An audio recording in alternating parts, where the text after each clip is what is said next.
คนจุดขาดแฟนเบาตองน้องไม่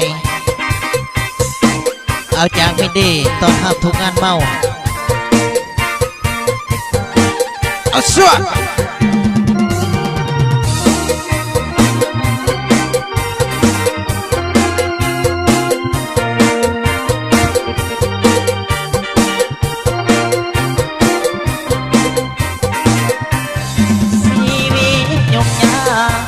ลำบากกำบดเหลือแสนมีเพียงสองมือสองแขนอยากมีแฟนสาวดาอีสิมองเกิดมาตอนที่ต่ำศอกสามข้าสิ่งพอสายตาพอได้เพียงมองยืนจองเท่านี้บอกเอาโอวาสนาเกิดมาซาก็คือข่าวสาวได้แล้วสิอยากฟังเห็นนั่นคนบ่มีเกิดมายากจนสับสนทุกวินาทีอยู่เฮียงเสียงกับดนตรีคงจะบ่มีสาวที่เห็นใจหากินลำกิน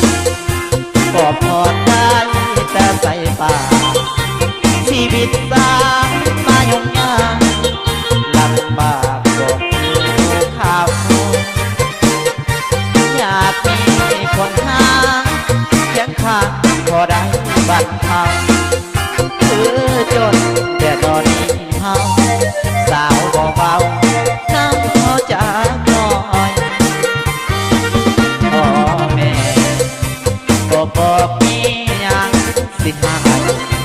เมื่อเธอบอกมีสิใสมีเพียงใจพอได้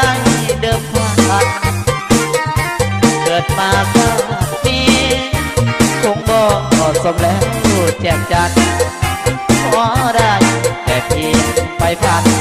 คนหนักหนาคงจะบอกมีจะขอบเข้าใจนำเจ้าของบันทีพันเดอร์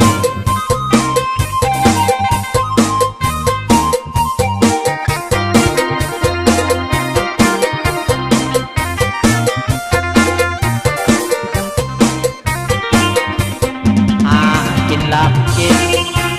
ก็พอได้แต่ใส่ป่าชีวิตสามมายุ่งยากลำบากก็คือผู้ข้าวอยากมีคนหาเพียงข้างก็ได้บัดเทาคือจนแต่ตอนนี้เฮาสาวเบาๆน้ำเขาจากน้อยพ่อแม่ก็บอกมีอย่างสิหายเมื่อเธอบอกมีสิใสมีเพียงใจพอได้เดิมพันเกิดมาชาตินี้คงบอกสมแล้วแจ่มจันทร์พอได้แต่เพียงไปพันคนหักหน้าคงจะบอกมี